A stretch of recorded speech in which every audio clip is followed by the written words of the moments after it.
Selamünaleyküm balacıklar. Ben vardım anamla pazara ve size getirdim meyve var. Maşallah. Şimdi bakar. Herkes biliyor mu nasıl meyvelerini biz bugün getirdik pazardan? Nazlı sen sor kadelerinden. Onlar söylesin. Bu nedir öyle? Yüzüm. Yüzüm doğru. Nasıl tüstü? Haysi tüstü? Mor. Mor doğru. Koy onu başka tepsiye. Elmazdan sorun. Elmaz bunu bilmiyor la kızım. Avokado. Avokado maşallah kızım. Nasıl tüstü?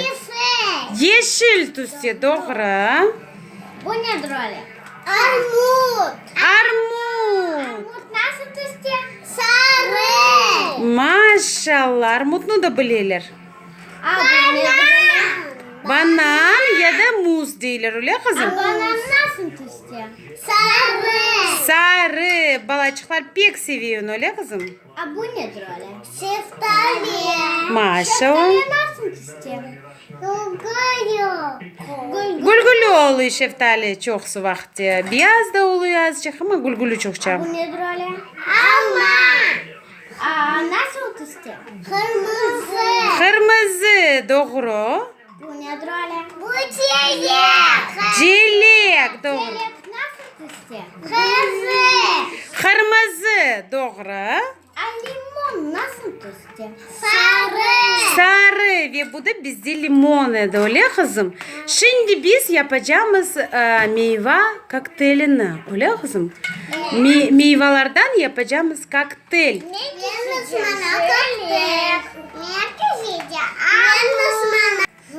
Şimdi Elmaz'ın Nazlı kesecek meyvelerini, Hatice ise hazırlayacak kokteyl. Meyve kokteylinde. Çahnem pek yavaş. Muhayet olmaya gerek bıçakla öyle kızım çünkü el ne oluyor kesmeye. Onun için balacıklara bıçak aslı olmayı demeye ama biz yavaşçıktan yapacağız. Şimdi onları doğrayacaklar. Hatice ise kokteyl yapacak. Ne koydun kızım sen anda? Limon. Limon bir parçacık koydun. Dilek de koydun maşallah. O bir avokado istiyorsun koymalı kızım. Aha, dan ne koyacaksın kızım içine? Yüzüm koyacak. Banan, muz öyle kızım banancık da koydum. Armut. Ben bilirsin bu pek lezzetli olacak. Alma çok koymasın taşmasın bardaklardan. Çok koyma kızım. Şimdi taşmaya başlar. Belki yeter kızım bende o kadar. Dan limon öyle kızım. Sen kapat kapaklarını. Koy içine. Trubочkalarını yeter elmacık. O dolu olsa son kapanma kızım biliyorsun. Nazlı ise diz sınavlar Dülber meyve salatası olsun. Dülber diz uları tarelkada. Elmazcık tokta. Hatice tatableni yapmaya gerek. Ve içine trubочkasını koy. Mana bu elmazcığa kokteyl kızım öyle. Bu elmazcığa. Nazlı ise pek Dülber yaptı meyve salatasını öyle kızım. Ne kadar beğenirler Beğenir kıybetti. Yaxşı kızım. Çok koydun içine meyvasını onun için kapanma gördün. Onun için ben dedim azıcık koyunuz. Bu tatakaya, Nazlı tatakaya. Ya sana Hatice? Anne yoktu kapağı. Yaxşı. Sen öyle koy trubочka içine.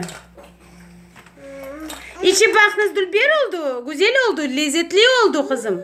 Pek nezir. Beğendiniz? Pek Maşallah. Ya Nazlı tata bunda ne yaptı? Nasıl meyve salatasını yaptı? Armutçuk koydu, çilek koydu öyle kızım. Almacık koydu, şeftali koydu. Balacıklar hepsi seviyor. Bütün bu meyvelerini balacıklar seviyor öyle kızım. Siz de geldi. Aşamağa. aşamağa ve içmeye kokteyller öyle kızım. Endi abone. Mesim. Toxtas, men ananası unuttum koymak. Ananas unuttuk, doğru. Hatice ananas qaysı renkte?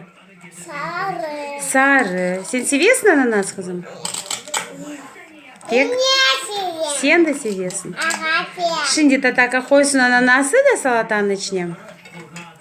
Ana, endi salatamız da meyve salatamız hazır. Ne gerek aytmaya kızım?